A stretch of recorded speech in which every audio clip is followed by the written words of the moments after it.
If you want to get visible abs, you need to get to about 12% body fat. And the question on every geezer's lips is, how do I get there and how long is it going to take? So let's get into it. Getting to 12% body fat is actually quite simple. And here's how we figure it out. Let's say we've got a cool name, Diego. Yeah, he's a handsome fucker, or he will be when he gets to 12% body fat. Mr. Steal Your Girl, incoming. So Diego, like many guys that I work with, has tried and failed many times before. He's had periods of success where it's just falling off, and then periods where there's some wagon that he just can't get back on. He fell off badly, can't find the wagon, he's fucked it. And right now, he's let's say, 20% body fat, and easy maths, he weighs 200 pounds. So lean mass, he's got 160 pounds. And he divides that by 0.88 to find his goal weight to get to 12% body fat. We'll round that up, that comes to 182. So he has 18 pounds to lose to get to 12% body fat. If we lost 1% total body weight per week, he'd be there in about 10 weeks. Solid time frame that to get some kick-ass results. You could swallow that, right? 10 weeks to a set of abs and a lot more pussy than you're getting right now. I'm not speaking from any experience whatsoever. This is what I've been told. But how often does a plan go 100% smooth sailing? Very rarely. And the journey normally looks a little something like this. Weeks 1 to 4, you're the boss. You are the daddy. You're nailing your calories. You're turning down socials. You're hitting the gym, doing your steps, flying. And in those weeks, you're 8 pounds down. You think you're Arnold, reincarnated, even though he's not dead yet. But you think this is easy. There's a new king in town. And then weeks 5 to 8 roll around and things start to slow down a little bit. You get a bit lax with your steps, you're not as proactive with your nutrition, you start saying yes to more and more socials. And you're doing exactly as you did before. You're having a few drinks, followed by a few more, and then you inhale some food on the way home, and all of a sudden you're balls deep in 3,000 calories. Now I am speaking from experience. And then you overeat the next day because you're actually feeling a little bit rough. You skip the gym, you don't hit your steps, and then you find that you're struggling to get back on it like you were before, and the cycle continues. You even skip some gym sessions. Your dad tells you that you're a disappointment to the bloodline. It's been 4 weeks and you've only lost an additional pound. So now we're 8 weeks in and 9 pounds down, and our original target was 18 pounds in 10 weeks. Are we gonna lose 9 pounds in 1 week? No, we're not, right? But what's likely going on in your head now is I need to make some aggressive changes to catch back up. Need to slash my calories, do more cardio, wank 27 times a day, pussy numbers, at least 30, which you might be able to do, but it's just gonna trip you up more in the long run because the issue was never the plan, it was your adherence to the plan. So instead of making things harder, we need to understand why we're currently not able to be consistent.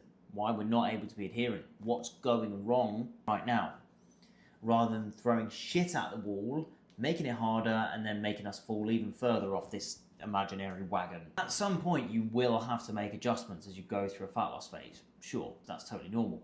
But the majority of the time, you just need to fix up on your adherence. Now, when we have these slip-ups, they do also cost us time and mean that we're gonna have to diet longer, which is not fun. And that's why I'll always be baffled by those coaches that are like, be all right, mate, don't worry, you try again next week. Oh, you fucked up again? That's all right, you know, it happens, we'll try again next week. No, we're just gonna have to continuously diet until we fix this, so let's fucking fix this now. Because we're 4 weeks behind near enough, and we're only 8 weeks in. So the initial time frame, if all goes really well, becomes 13 weeks. And sure, these slip-ups do happen with social stress, life being a total bitch.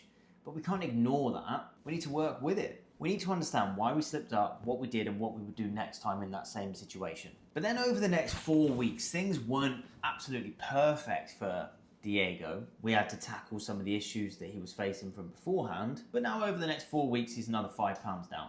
Sweet. So a total of 14 pounds in 12 weeks. Still another 4 pounds to go until we hit our target. But now Diego is leaner than he's been his whole adult life. He can see that he's close, it's within touching distance, and he's considering letting himself off the hook.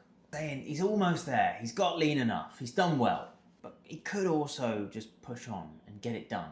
But this level of doubt causes some chaos within his nutrition because he's letting himself off the hook because he feels like he's earned it. So he's lost that bit of urgency, his standards have slipped, but he's still trying to diet. And across the next 2 weeks, he actually bounces up a pound. And A lot of this comes from the pain that got him started. It's no longer there. It's still not to do with the plan, it's to do with his actions. And this is where a few things needs to happen. He needs to be challenged on his way of thinking, acting, his beliefs and his behaviors. And he needs to reassess what he wants right now and why he wants that and what's that going to give him. Because what got him started won't necessarily be the thing that gets him finished. But that doesn't mean that the goal is different. It just means why he might want it is different. Once we're realigned with what he wants and why he wants it, we can then put the necessary steps in place to lose the remaining 5 pounds by making sure the steps that we're taking are aligned with his vision and his values. And over the next 3 weeks, he does just that. So it took us 17 weeks to lose 18 pounds, which is 70% extra on what he lay out to do initially. The issue though, as I've said a couple times throughout here, was never the plan. Sure, at points you're going to have to make adjustments, but it always comes back to us and our adherence and consistency to the plan itself. So here's a few lessons I want you to take away in regards to consistency. You need to have more than one plan because you're not always going to be dealt the same cards. You're going to have different shit going on in your life. Birds cheated on you, work's a bit crazy, whatever it may be. Now we do this with our clients using our adherence builder, which allows our clients to build out 5 different tiered approaches. Gear 5 is when you're fucking cruising down the motorway, you're going on holiday to Marbella, you can already smell the fish, the beach, the sangria, the sunshine, you're like, this is beautiful. Gear 1 is when you're driving around on country roads and you've got an important job interview and there's fucking granny drivers, cyclists, vegans, triathletes, all of these cunts getting in the way. And then we build out everything in between because what we're going to be able to do in these different levels when we're feeling these different experiences is going to be totally different. I also gave, in Diego's example, the struggle of navigating social occasions. And this is very common with the clients that I work with. Now please remember, even if you don't count calories, they do still count. Annoying, I know, but we can't avoid that. So here's one thing I would always recommend you do when it comes to social occasions. Decide what you want to do ahead of time. You do this for 2 reasons. Decide what you want to do ahead of time. Decide what you want to do ahead of time.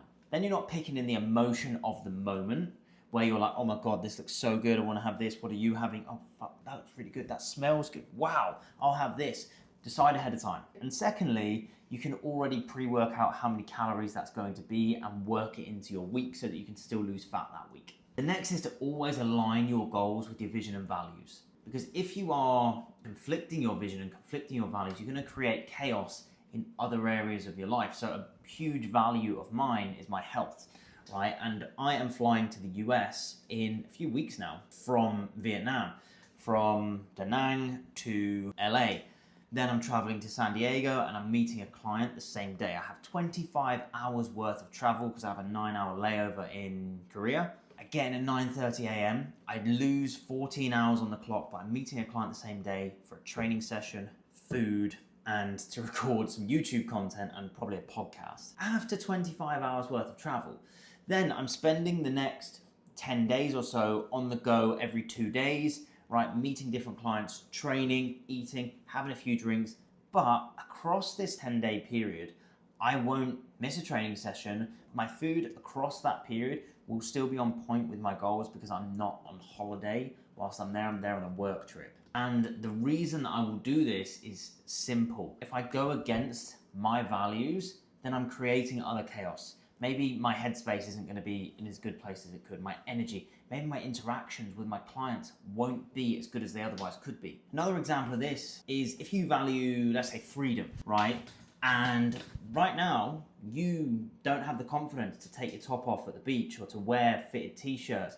You're spending time, effort and energy deciding what to wear to cover up your gut. You don't have freedom. So you're creating chaos in other areas of your life as a result of this. You're creating mental chaos, emotional chaos.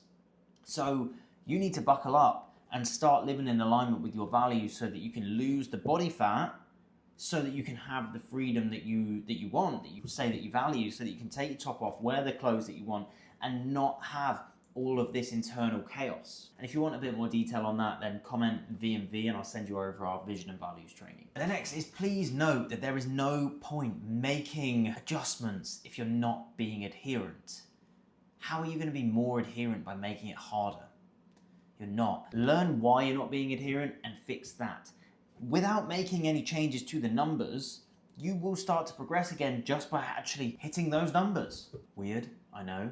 And I can't stress these next two enough. Plan your shit. Know when you're doing what. When you're going to the gym, when you're going to do your steps, when you're doing your food, when you're going to sleep. Know all of this stuff so that it can actually fucking happen. If you don't have a clue when that's going to go down, it ain't gonna happen, bro. When were you ever successful by just purely winging shit? And make sure that you get sufficient sleep. If you're underslept, you're gonna be struggling with energy, struggling with your mood, struggling with your drive. Your hunger's gonna be through the roof.